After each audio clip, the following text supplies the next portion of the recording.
Magandang umaga po sa inyong lahat.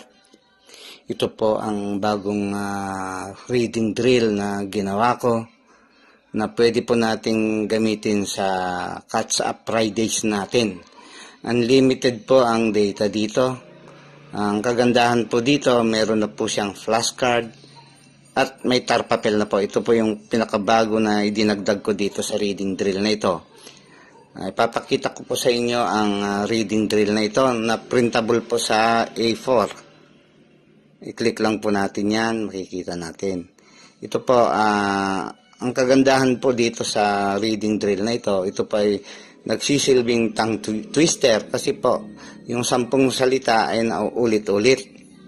Hindi na po kailangang i-memorize ng bata. Hindi pwedeng i-memorize ng bata kasi ang mechanics po ng paggamit ng reading drill na ito ay pwede pong ay binabasa po ito ng mabilis.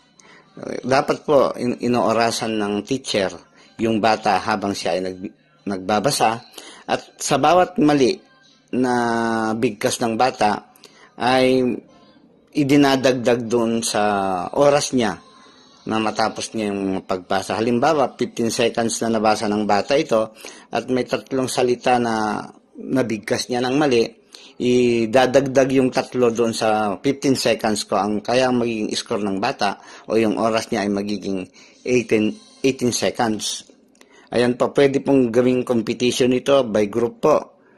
Bumuo lang po tayo ng 2 grupo. Halimbawa, mga babae, mga lalaki.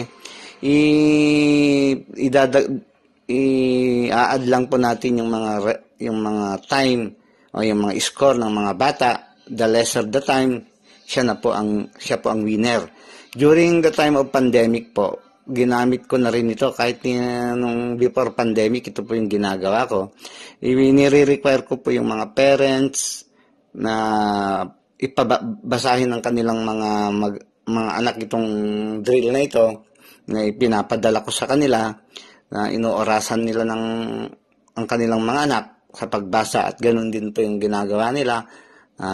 Dapat walang mali. Tapos ibinibideo po nila dito sa group chat namin. So ito po ang pinakamaganda dito dahil talagang nahahasa yung dila ng mga bata sa pagbigkas ng mga salita kapag ito po ang ginagamit natin. At ngayon po, papakita ko sa inyo yung isa pang nito. Ito po, yung card. Ito po yung plus card. Printable din po ito. Pwede rin po nating i-print ito at gupitin na lang po yan. Bali, kung ano po yung laman doon sa reading drill, ito na po, automatic na rin na makikita natin yung mga words dito. 2 pages po yan. Ayan po.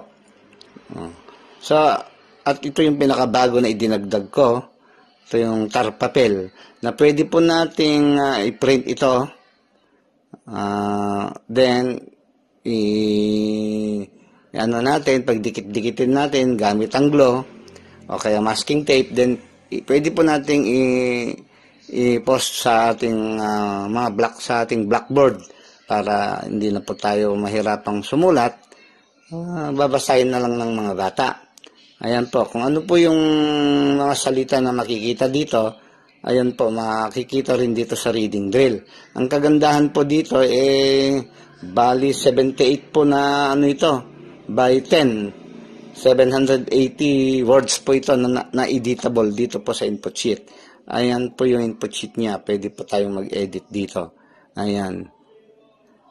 Kahit anong language po yan, Filipino, mother tongue, English, ay pwede po ilagay dito sa input sheet. Halimbawa, tignan po natin itong 11. Ayan po yung 11. Then, dito naman, papalitan lang po natin. Matik na kung titignan natin yung mga salita dito, mababago pong automatic yan sa card at sa tar papel. Subukan po natin yung 11. Ayan. Then, balikan po natin yung reading drill. Ayan po. Automatic na pong mababago yan. Then, pati rin po dito sa card. Matic na rin po yan na mababago. At dito, lalong-lalo na po dito sa tar papel. Ayan po, automatic na rin po yan na mababago. Okay, isang bali po ito, bali 4 na 20 na coupon band, 20 na portrait na A4 po ito kung i-preprint natin sa tar papel. Ito pang magiging itsura ng isang page. Ayan po, ang magiging itsura. Bali 4.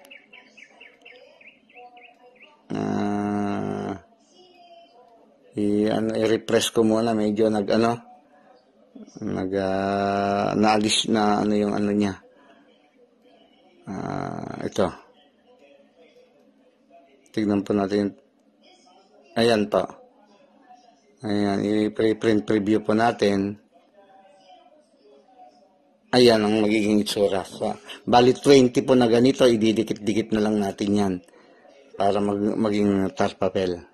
Sana po magugustuhan ninyo itong automated file na ginawa ko na naman.